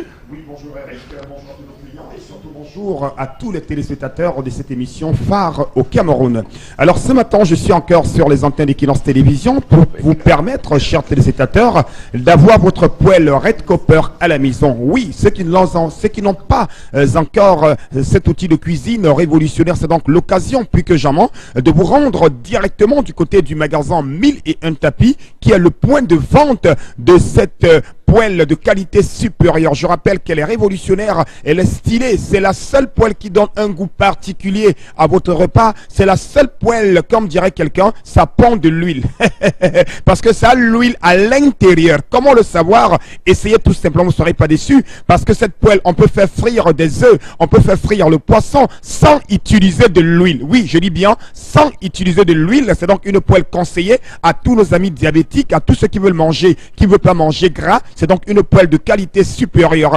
À côté, bien sûr, de ces avantages, il y a bien sûr un autre avantage, que cette poêle, elle est solide, bien entendu, elle est résistante, elle est bien idéale pour la friture, pour la réalisation de vos gâteaux d'anniversaire, de mariage, des gâteaux de maison. C'est donc l'occasion, plus que jamais, de commander dès à présent cette magnifique poêle au prix de 15 000 francs la poêle. Oui, je dis bien, la poêle, elle coûte 15 000 francs. Plus besoin d'acheter n'importe quoi, plus besoin de courir de gauche à droite pour chercher n'importe quelle poêle. Voici l'unique poêle au Cameroun et en Afrique qui vous permet, chers téléspectateurs, d'avoir une friture de qualité supérieure. Elle donne un goût à votre friture, elle donne bien entendu une saveur particulière à votre gâteau. Cette poêle, elle ne coûte que 15 000 francs seulement. Où la voir? C'est du côté donc du magasin 1001 tapis qui est situé en plein cœur d'Aqua, en face du palais d'Ika, à l'entrée de la rue Mermoz. Vous aurez donc l'occasion de l'acheter dès à présent au prix de 15 000 francs seulement. À côté bien sûr de la poêle Red Copper, on a bien entendu cet élément de cuisine que j'ai entre mes mains, c'est bien entendu, c'est-à-dire les gants de cuisine. C'est solide, ça vous protège contre les brûlures. Regardez comment ma main a un décor particulier. Avec ces gants, on peut retourner sa viande, on peut retourner son poulet qui est en train d'être braisé. On peut également ressortir des aliments en pleine cuisson sans toutefois être inquiété par de l'eau chaude. C'est donc l'occasion plus que jamais, chers téléspectateurs, de commander donc la paire de gants au prix de 6 000 francs. Je dis bien, c'est deux gants qui constituent la paire, c'est une paire de gants à 6 000 francs seulement. Elle est durable, elle est solide, elle est hygiénique, c'est donc à 6 000 francs. Et comme c'est l'instant de la promotion, c'est l'instant du Salaka, les premières personnes à nous appeler dès à présent à nos numéros de téléphone auront donc l'occasion de l'avoir, les deux produits, les deux articles à 18 500 francs. Je dis bien 18 500 francs. Vous avez la poêle et la paire de gants à 18 500 francs, à condition bien sûr de passer votre commande dès à présent, ou alors de vous rendre directement du côté du magasin 1001 tapis, que ce soit aujourd'hui, demain. N'oubliez surtout pas, c'est de lundi à samedi à partir de 8h30.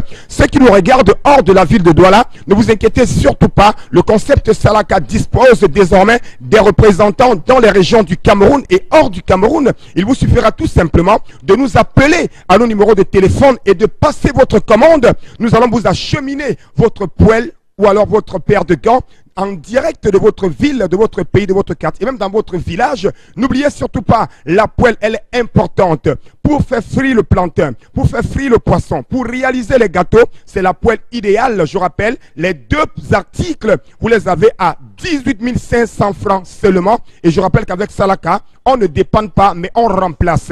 Vous l'achetez en cas de problème, venez chez nous, on fera le reste. On prend tout de suite, pour raser avec vous quelques messages qui évidemment viennent réagir aux différents thèmes et sujets que nous avons abordés sur ce plateau pour sortir définitivement de cette émission ce matin. Tout à fait, Eric. Faux Poussi, cessons d'incriminer le bailleur. Doit-il laisser détruire son local sous prétexte d'un contrat mal établi? S'il faut tout mentionner dans le contrat, il sera assez volumineux.